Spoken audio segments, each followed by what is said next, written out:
दोस्तों नमस्कार। साल था 2012। गुजरात में एक मुख्यमंत्री हुआ करते थे, नाम था नरेंद्र मोदी। और गुजरात के मुख्यमंत्री नरेंद्र मोदी ने 23 मई 2012 को एक ट्वीट किया था। आप भी जरा उस ट्वीट को देख लीजिए। अंग्रेजी में लिखे गए इस ट्वीट का हिंदी तर्जुमा यह है कि पेट्रोलियम पदार्थों की, पेट्रोल डीजल की जो कीमतें बढ़ रही है उसके लिए यूपीए सरकार पूरी तरह से जिम्मेदार है। यह उसकी नाकामी का संकेत है। और पेट्रोल डीजल की कीमतें बढ़ाने से गुजरात जैसे राज्यों पर सैकड़ों करोड़ का अतिरिक्त बोझ बढ़ जाएगा। याद रखिए, यह प्रधानमंत्री नरेंद्र मोदी का ट्वीट नहीं है, यह गुजरात के मुख्यमंत्री नरेंद्र मोदी का ट्वीट है। लेकिन गुजरात के मुख्यमंत्री नरेंद्र मोदी जिस वक्त ये ट्वीट कर रहे थे उस वक्त प्रधानमंत्री पद पर डॉक्टर मनमोहन सिंह आसीन थे, राष्ट्रपति पद पर प्रतिभा पाटिल थी और देश के वित्त मंत्री के पद पर प्रणब मुखर्जी आसीन थे। लेकिन वो साल दूसरा था, वो 2012 का साल था। आज जिस वक्त हम आपसे मुखातिब है ये 2026 का साल है।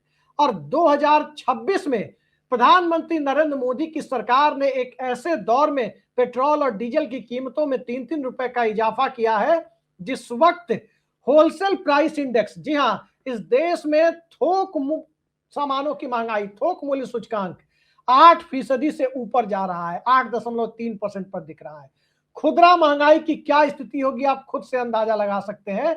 और सवाल यह है कि आम आदमी के हितों की रक्षा करने का दावा करने वाली सरकार, जो यूपीए के समय में विपक्ष में होते हुए पेट्रोल डीजल की कीमतों पर हल्ला मचाती थी, आज के दौर में चुपचाप पेट्रोल डीजल की कीमतों को 3-3 रुपए बढ़ाकर हमारे प्रधानमंत्री नरेंद्र मोदी संयुक्त अरब अमीरात के दौरे पर चले गए हैं। संयुक्त अरब अमीरात के दौरे पर प्रधानमंत्री गए हैं तो वहां पर बातें कर रहे हैं कई सारे क्षेत्रों में सहयोग बढ़ाने की, जिसमें ऊर्जा क्षेत्र भी है।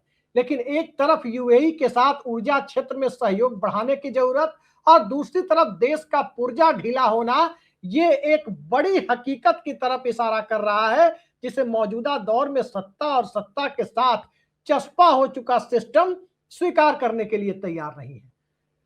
आंकड़ों की बात मैं कई बार आपसे कर चुका। आंकड़ों की बात करें तो बहुत कुछ हमारे दर्शकों को समझ में आता नहीं, लेकिन जरा आंकड़ों से ऊपर हटकर आम बोलचाल की भाषा में देश के आम आदमी की स्थिति को यदि हम बयां करने की तरफ जाएं तो शुरुआत वहीं से होती है कि डॉलर की कीमत आज क्या है। डॉलर की कीमत 96 रुपए को पार कर रही है। $1 96 रुपए को पार कर रहा है। और अब सेंचुरी मारने के लिए एक चौके की ही जरूरत है। वो चौका कभी भी लग सकता है, वो सिंगल लेकर भी अगले कुछ दिनों में सेंचुरी की नौबत आ सकती है, या सीधे किसी बाउंड्री के सहारे ही रुपया सेंचुरी मार सकता है। ये हालत हो गई है भारतीय रुपए की। मनमोहन सिंह ने जिस वक्त सरकार सौंपी थी, 10 साल सरकार चलाकर सौंपी थी, उस वक्त 60 रुपए से नीचे था डॉलर। जिस वक्त नरेंद्र मोदी को सत्ता मिली थी उस समय 60 रुपए को भी छू नहीं पाया था डॉलर। आज की स्थिति में सेंचुरी के करीब पहुंच रहा है। और जिस वक्त 2004 में मनमोहन सिंह को सत्ता मिली थी उस वक्त भी डॉलर की स्थिति 50 से नीचे और 50 के आसपास थी दरअसल।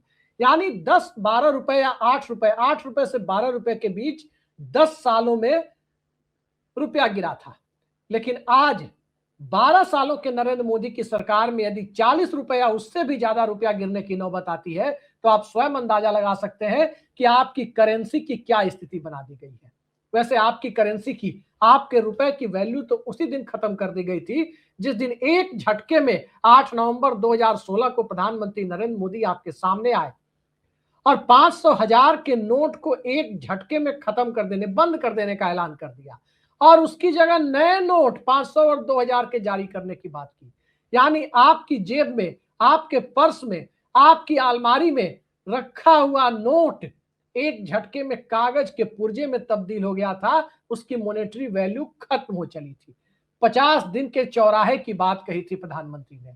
वो चौराहा इस देश में बना या नहीं बना, उससे ज्यादा बड़ा मुद्दा यह है कि इस देश के आम आदमी का भुरता तो एक तरफ सरकार की आर्थिक नीतियां बना रही है, दूसरी तरफ गिरता हुआ रुपया बना रहा है, तीसरी तरफ बढ़ती हुई महंगाई बना रही है, और इन सब से आगे बढ़कर देखें तो चौथी तरफ इस देश में किसान से लेकर नौजवान तक सबकी स्थिति चुनावी हिंदुत्व वाली अर्थव्यवस्था के दौर में एक ऐसी बना दी गई है जिसमें 5 किलो राशन लेकर घर में बैठना और चुनाव के समय खाते में कुछ पैसा भेजकर वोटों को खरीद लेने के सहारे आम आदमी की किस्मत को इस देश के बड़े पूंजीपतियों के हाथ में जिस तरह से छोड़ दिया गया है, उसके बाद की स्थिति कम से कम शब्दों में बहुत आसानी से बयान नहीं की जा सकती कि कितनी भयावह है। बड़े पूंजीपतियों का क्या है, वो उद्योग लगाएं या ना लगाएं, दूसरे के लगाए उद्योग को खरीद लेते हैं, दूसरे के बनाए चैनल को भी हासिल कर लेते हैं, न्यूज चैनल से पत्रकारों को भी निकलवा देते हैं। और तो स्थिति ये आती है कि अमेरिका जैसे देशों में यदि उन पर कोई मुकदमा होता है तो अंदर खाने डील भी हो जाती है और उस डील में जुर्माना भरकर छूट जाने और तमाम मुकदमे को एक तरफ रखकर फिर से अपनी चमड़ी को, अपने दामन को साफ सुथरा दिखाने के लिए पूरी प्रक्रिया सामने आ जाती है। छोड़ दीजिए कौन सा हिंडन और कौन सा बर्ग किसके साथ सामने आता है। मौजूदा दौर में आम आदमी के लिए कोई हिंडनबर्ग नहीं है, लेकिन आम आदमी से बहुत सारी चीजें हिडन रखी जा रही है, यानी छुपाई जा रही है। क्या छुपाया जा रहा है? प्रधानमंत्री के यूएई दौरे की तस्वीरें तो बड़ी शानदार है। वहां के शेख के साथ प्रधानमंत्री चहलकदमी करते हुए नजर आ रहे हैं। होना भी यही चाहिए। 150 करोड़ की आबादी वाले देश के प्रधानमंत्री हैं, निश्चित तौर पर उनका स्वागत उसी तरह से होना चाहिए जिस तरह से हमारे प्रधानमंत्री नरेंद्र मोदी के मित्र डोनाल्ड ट्रंप करने के लिए तैयार नहीं थे। उनके स्वागत का अंदाज कुछ दूसरा था, धमकी भरा अंदाज। एक तरह से किसके साथ हमारे व्यापारिक संबंध होंगे, किसके साथ नहीं होंगे, वो तय करने वाले एक दरोगा वाला अंदाज। लेकिन उस दरोगा वाले अंदाज के सामने हमारी विदेश नीति और विदेश मंत्री क्या कर रहे थे, हमारी सरकार क्या कर रही थी, ये सवाल इसलिए भी मौजूद हो जाता है कि आखिर चंद्रबाबू नायडू के सामने परिस्थितियां क्यों विषम हो रही है। आंध्र प्रदेश के किसानों का सवाल है, मछुआरों का सवाल है, बड़ी संख्या में उनके फिशरीज के प्रोडक्ट झींगा वगैरह अमेरिका में निर्यात होते हैं, उन पर टैरिफ का सवाल है। और उन सब से आगे बढ़कर राज्य के विभाजन के बाद जो आंध्र प्रदेश को बिगड़ी हुई अर्थव्यवस्था मिली है, उस अर्थव्यवस्था के साए में एक तरफ चंद्रबाबू नायडू को एक दूसरा हैदराबाद जैसी एक अमरावती विकसित करने का सवाल, तो दूसरी तरफ राज्य के आम लोगों के लिए एक बड़ी अर्थव्यवस्था के सामने टिकने वाली परिस्थितियों में खुद के राज्य को खड़ा करने का सवाल आकर खड़ा हो गया। लेकिन यह सिर्फ आंध्र प्रदेश की समस्या नहीं है, मोटे तौर पर पूरे देश की कमोबेश यही समस्या है। समस्या यह है कि पेट्रोल डीजल हम किससे खरीदें, अब ये हमारे ऊपर तय होगा, हम तय करेंगे। ये स्थितियां अब बहुत दिनों तक बनी नहीं रहने वाली है। ईरान के हालात आप देख रहे हैं। यूएई के दौरे पर प्रधानमंत्री जा रहे हैं, लेकिन वहां से कितनी चीजें हासिल हो पाएंगी ये भगवान भरोसे है। स्ट्रेट ऑफ हॉर्मुज का रास्ता फिलहाल कैसे नियंत्रित होगा, कैसे खुला रहेगा, ये एक अलग सवाल है। तीसरा सवाल इसके साथ जो जुड़ जा रहा है वो ये है कि क्या रूस के साथ भी हम कितना तेल खरीदेंगे, कब तेल खरीदेंगे, वो भी अमेरिका तय करेगा। और क्या इसी डील की वजह से सत्ता के करीबी गोदी सेठ को सिर्फ जुर्माना भरकर छूटने की खबरें आ रही है।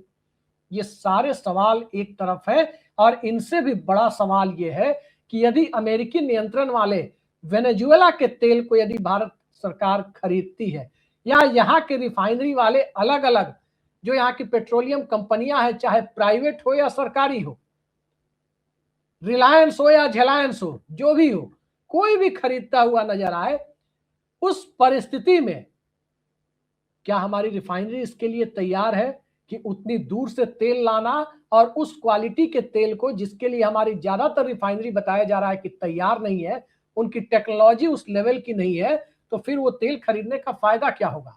एक तरफ ज्यादा कीमत चुकाओ, दूसरा दूर से लाने के कारण ट्रांसपोर्टेशन का कॉस्ट, यानी तेल को भारत तक लाने का खर्चा वो ज्यादा होगा, और उन सब के बीच हमारी रिफाइनरी को फिर से मॉडर्नाइज करो। इस अतिरिक्त जो खर्च होने वाला है, उस खर्च के लिए जिम्मेदार कौन है? हमारी विदेश नीति। एक स्वतंत्र विदेश नीति के साथ कॉम्प्रोमाइज क्यों किया गया? कुछ सालों पहले भारत के विदेश मंत्री का एक टीवी इंटरव्यू देखा था। उस इंटरव्यू में चीन से संबंधित एक सवाल पूछा गया तो वो अपनी लाचारी का सार्वजनिक तौर पर प्रदर्शन कर रहे थे कि चीन की अर्थव्यवस्था बड़ी है, हमसे ज्यादा ताकतवर है। क्या भारत के विदेश मंत्री ने या भारत के प्रधानमंत्री ने कभी इस तरह की लाचारी का प्रदर्शन किया था? और इस लाचारी के सार्वजनिक प्रदर्शन के बाद अंतर्राष्ट्रीय स्तर पर जो भारत की छवि बनी, उस छवि के बीच इस देश की अर्थव्यवस्था का धीरे धीरे एक्सपोज होते जाना, ये किस दिशा की तरफ ले जा रहा है? आम बोलचाल की भाषा में कहें तो आयात आधारित इंपोर्ट बेस्ड इकोनॉमी में भारत की अर्थव्यवस्था तब्दील होती जा रही है। हमारी जरूरत की चीजें ज्यादातर आयात की जा रही है। हमारे यहाँ कुछ बन नहीं रहा है। कुछ चीजें बाहर से कंपोनेंट्स वगैरह मंगाकर, पार्ट पुर्जे मंगाकर उसे असेंबल करके जरूर उसे मेक इन इंडिया के नाम पर आपके सामने रखा जा रहा है। हकीकत में वैसा कुछ है नहीं। 12 सालों के दरमियान सरकार ने क्या क्या शुरू नहीं किया, लेकिन नीतियों के पीछे दूरदर्शिता का अभाव उन सबको फेल कराता चला गया। Startup India, stand up India, skill India mission और न जाने कितने कार्यक्रम शुरू हुए, जिससे लगा कि वाकई इस देश के स्किल्ड लोगों के लिए सरकार के पास कोई योजना है, या जो अनस्किल्ड है, अकुशल लोग हैं, उन्हें कुशल बनाने के लिए, स्किल्ड बनाने के लिए सरकार कुछ कर रही है। क्या हुआ स्किल इंडिया मिशन का? क्या हुआ स्टार्टअप इंडिया का? क्या हुआ स्टैंड अप इंडिया का? और क्या हुआ मोदी सरकार के उन तमाम योजनाओं का, जिन योजनाओं के आश्रय 2022 तक इस देश को एक बेहद ताकतवर और समृद्ध देश बनाने की बड़ी बड़ी घोषणाएं 2014-15 में की जा रही थी। फिर 22 वाले डेडलाइन को 2047 तक खिसका दिया गया, अमृतकाल का नाम दे दिया गया। लेकिन इस अमृतकाल के अंदर की स्थिति यह है कि मौजूदा दौर में आयात पर इतनी निर्भरता है कि सिर्फ सोने तक बात सीमित नहीं है, सिर्फ पेट्रोल, डीजल और रसोई गैस तक बात सीमित नहीं है। बात यहां तक सीमित हो गई है कि हमारे पॉकेट में जो मोबाइल है, मोबाइल के साथ लगने वाला जो ईयरफोन है, उसके साथ लगने वाला ऊपर से जो कवर वगैरह लगाते हैं, वो भी मेड इन इंडिया शायद ही आपको दिख रहा है। अब इस हालात के बीच सरकार रोजगार का सृजन करे तो कहां से करे? इस हालात के बीच सर्विस सेक्टर के नाम पर व्हाइट कॉलर जॉब क्रिएट करे तो कहां से करे? आज सर्विस सेक्टर में किसकी भागीदारी है? मौजूदा दौर में अगर बहुत साफ साफ कहें तो सर्विस सेक्टर में सरकारी नौकरी पेशा लोग, चाहे केंद्र सरकार के हो या राज्य सरकार के हो या पीएसयू के हो, वही सबसे बेहतर स्थिति में दिखाई दे रहे हैं। प्राइवेट की बात करें तो सबसे बड़ा नियोक्ता आईटी सेक्टर, 50 लाख के आसपास भारत के अंदर आईटी सेक्टर में रोजगार है। लेकिन 27-28 साल पहले, बात 1998 से शुरू करें, उस वक्त भी 20-25 हजार रुपए स्टार्टिंग सैलरी आईटी सेक्टर में हुआ करती थी। आज 2026 में भी 20-25 हजार रुपए ही स्टार्टिंग सैलरी है, शुरुआती सैलरी है आईटी सेक्टर में। बदलाव क्या आया?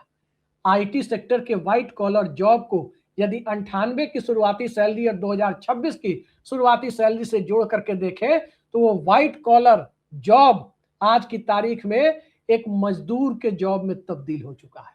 ये इस देश की हकीकत है। और यही स्थिति कमोबेश हायर एंड फायर के नाम पर हायर किए जाने वाले, बिना जॉब सिक्योरिटी के हायर किए जाने वाले, लेबर कोड में लगातार किए जाने वाले बदलाव के साथ प्राइवेट सेक्टर में जॉब सिक्योरिटी को काफी हद तक खत्म किए जाने की मानसिकता के साथ तैयार आर्थिक नीतियों के बीच देश कहां पहुंच गया, ये आज सबके सामने दिखाई दे रहा है। और जब ये हालात पैदा हो गए, 5 राज्यों के चुनाव खत्म हो गए, तो सबसे आसान तरीका निकाला गया कि इसे मध्य पूर्व के युद्ध से, ईरान के युद्ध से सीधे सीधे जोड़ दिया जाए, इसे स्ट्रेट ऑफ हॉर्मुज की परिस्थितियों से जोड़ दिया जाए, इसे गल्फ और इजराइल की परिस्थितियों से जोड़ दिया जाए। सबसे आसान है दूसरों के मत्थों पर मढ़ देना। यही स्थिति कोविड-19 के दरमियान आई थी। लॉकडाउन के दरमियान सरकार जब अपने 2022 वाले टारगेट से पिछड़ती हुई दिखाई दी, लॉकडाउन नहीं होता तब भी पिछड़ जाती, लेकिन लॉकडाउन ने एक बहाना दे दिया कि अब सरकार करे तो क्या करे, वैश्विक महामारी आ गई।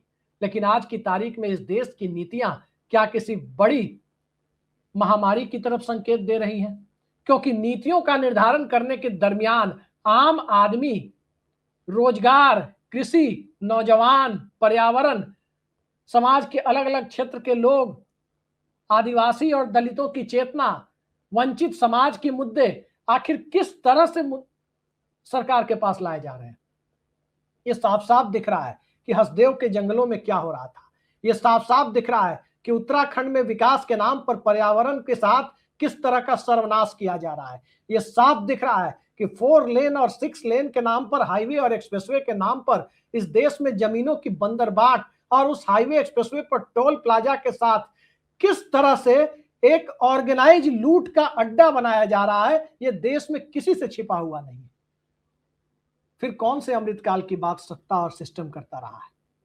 आज पश्चिम बंगाल में चुनाव कैसे हुए, किसी से छुपा हुआ नहीं है।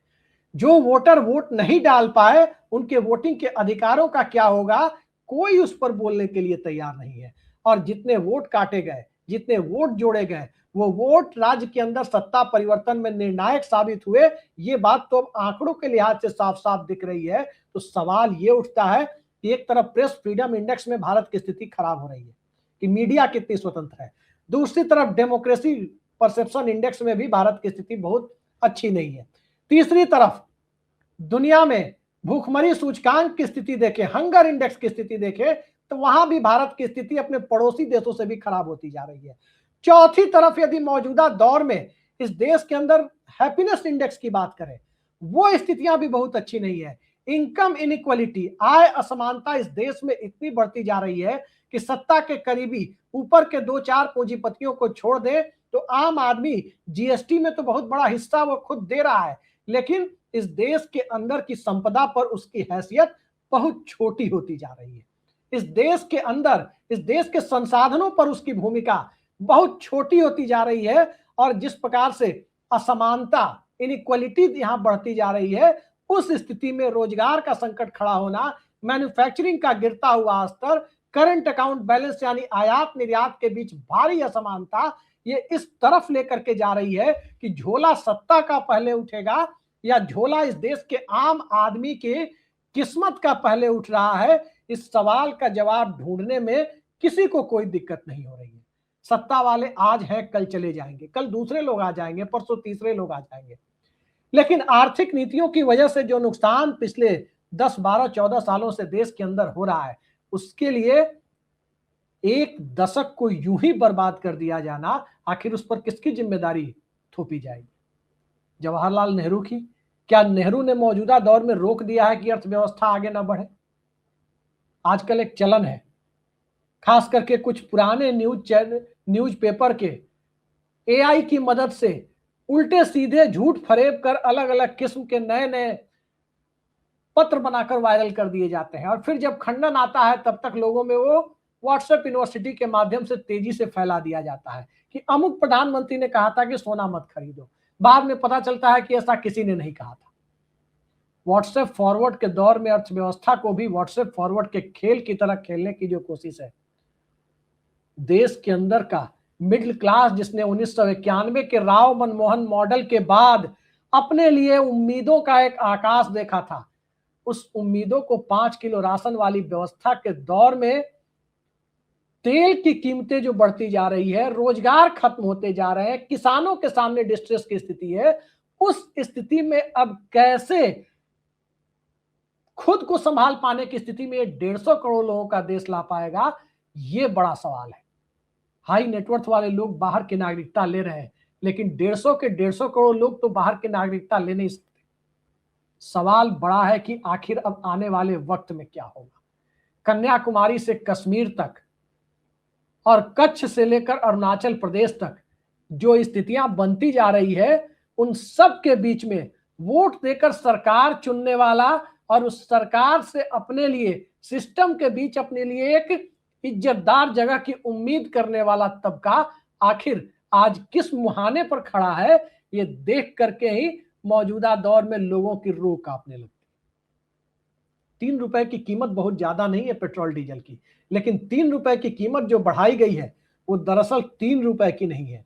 4 साल के बाद कीमत बढ़ी है, लेकिन ये 3 रुपए बस कीमत बढ़ाने की शुरुआत है। अभी आगे और कीमतें बढ़ाई जानी है, फिर उसके बाद महंगाई की क्या स्थिति बनती है, इसकी सहज ही कल्पना आप कर सकते हैं। तो अभी तो बस शुरुआत हुई है, आगे आगे देखते जाइए। एक तरफ महंगाई, दूसरी तरफ बेरोजगारी, तीसरी तरफ इस देश की अर्थव्यवस्था की खराब स्थिति, चौथी तरफ मिडिल क्लास का होपलेस होते जाना, और पांचवी तरफ सत्ता और सिस्टम का एक नए खेल के साथ क्रोनी कैपिटलिज्म को खुलेआम इस बेहयाई के साथ प्रदर्शन करना जिसमें साफ साफ लगता हो कि देश चलाने की जिम्मेदारी कुछ बड़े चंद उद्योगपतियों के हाथ में इस तरह से थोप दी गई है, जहां सत्ता अपने आप को सिर्फ रिमोट के बटन से ऊपर समझने लायक समझती नहीं और इसी में आम आदमी के भविष्य को कैद करके रखना चाहती है।